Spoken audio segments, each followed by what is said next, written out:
Partners in Housing Development Corporation is a not-for-profit, which actually we just are, tomorrow we'll celebrate our 15th anniversary.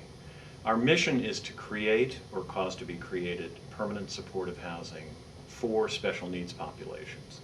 And that means people who are chronically mentally ill, people with AIDS, HIV, the frail elderly, the disabled, and people with an addictions background.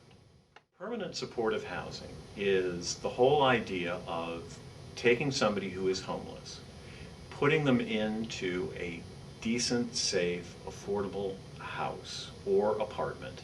And permanent means without deadline, which means that if somebody is doing well, and what we do in Partners in Housing is we link supportive services with affordable housing.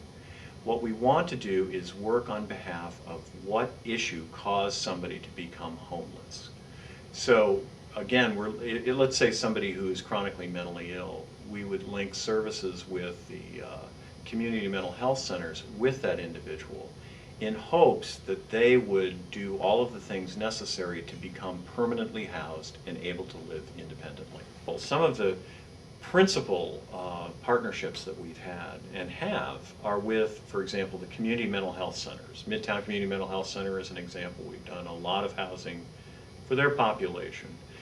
We've also worked with the Damien Center, which represents people who have AIDS or are HIV positive. We work with churches, we work with the shelters.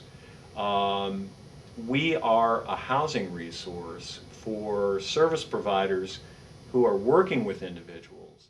What we typically have done, and this is something we've done historically, is we have taken the approach that we're going to focus on a building in a community that the market, the real estate market, finds unacceptable.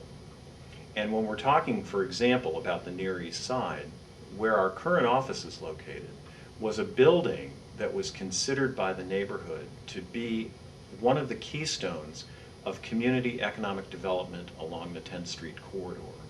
But the market had no interest at all in renovating this dilapidated, broken down building.